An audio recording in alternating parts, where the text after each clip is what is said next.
Pathanamthitta press ക്ലബ്ബിൽ സംഘടിപ്പിച്ച meet the candidates പരിപാടിക്കിടെ പല വിഷയങ്ങളിലും LDF സ്ഥാനാർത്ഥി ഡോക്ടർ തോമസ് ഐസക്കും UDF സ്ഥാനാർത്ഥി ആന്റോ ആന്റണിയും ഏറ്റുമുട്ടിയിരുന്നു. പൂക്കോട് വെറ്റിനറി കോളേജ് വിദ്യാർത്ഥി സിദ്ധാർത്ഥിന്റെ മരണം SFIക്കെതിരെ ആന്റോ ആന്റണി ആയുധമാക്കി.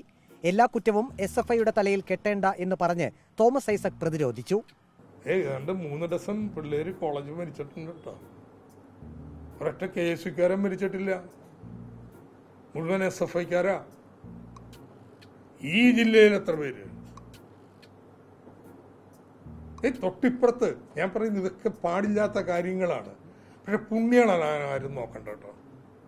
3 ഡസൻ പിള്ളേരെ കോളേജിൽ കൊന്നിരിക്കുന്ന പ്രസ്ഥാനം വന്നിരുന്നിട്ട് ഒരു ദൗർഭാഗ്യം. അതേ ഈ ജില്ലയില് ജോസ് എത്ര പേര് SFIക്കാർ കൊല ചെയ്തെടുത്ത് തലയെ വെച്ചോണ്ടാ മതി. കാരണം കേരളത്തിലെ ക്യാമ്പസിനെ മുഴുവൻ ക്രിമിനൽ താവളങ്ങളാക്കി മാറ്റിയിട്ട് വന്നിരുന്നു ഇങ്ങനെ വർത്തമാനം പറയുന്നത് വസ്തുത തന്നെയാണ്.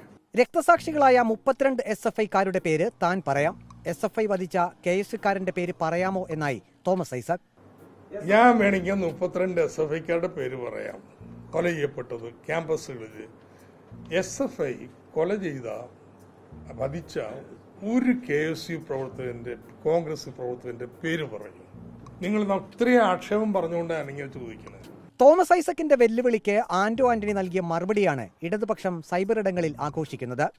SFIക്കാരെല്ലാം മാലാഖമാരാണ്. അവരെ തലവെടുക്കൊണ്ടിരിക്കുമ്പോൾ മഹാരാജ് കോളേജ് ആയാലും ഇപ്പൊ ഈ പോക്കോട്ട് കോളേജ് ആയാലും സകല കോളേജിൽ അവർ നടത്തുന്നത് ദേശസ്നേഹപരമായ കാര്യങ്ങളാണ് നടത്തുന്നത് കേട്ടോ. ഇപ്പം യൂണിവേഴ്സിറ്റി യൂത്ത് ഫെസ്റ്റിവലല്ല, കണക്കുണ്ട്. ഞാൻ കണക്ക് തന്നെ കൃത്യം ലിസ്റ്റ് തന്നെ തരാം. അത് ഞാൻ ഓർത്തെടുത്തോണ്ടല്ല വന്നിരിക്കുന്ന കണക്കുണ്ട്. കേരളത്തിൽ എത്ര KSUക്കാരെ കൊലപ്പെട്ടിട്ടുണ്ടെന്നുള്ളതിനെ കണക്ക് നാളെ ഈ പ്രസ് ക്ലബ്ബ് ഇതേ സമയത്ത് ഇവിടെ വെച്ചാൽ സന്തോഷം. അത് ചെയ്യണം. ഞാൻ പറയാം കൃത്യ ലിസ്റ്റ് നാളെ ഇതേ സമയത്ത് ഈ പ്രസ് ക്ലബ്ബിൽ പത്രസമ്മേളനം നടത്തി ഞാൻ പറയാം.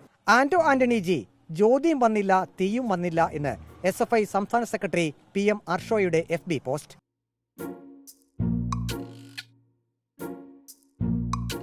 പത്തനംതിട്ട മീറ്റ് ദ കാൻഡിഡേറ്റ്സ് പരിപാടിയിൽ പങ്കെടുക്കുന്നതിനിടെ ഒരു ദിവസത്തിനകം ലിസ്റ്റുമായി വരുമെന്ന് പറഞ്ഞ ആന്റോ ആന്റണിയെ കാത്ത് പത്തനംതിട്ടക്കാർ.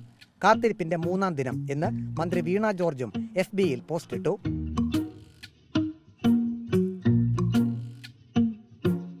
ഇരുവരുടെയും ഫേസ്ബുക്ക് പോസ്റ്റിനെ അനുകൂലിച്ചും പ്രതികൂലിച്ചും കമന്റുകളും വന്നു.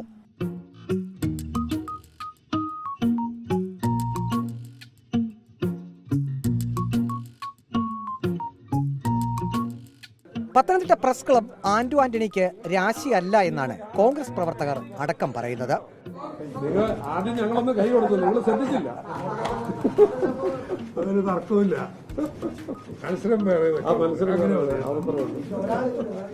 Reporter Praveen Purushothaman, in reporter, Pathanamthitta.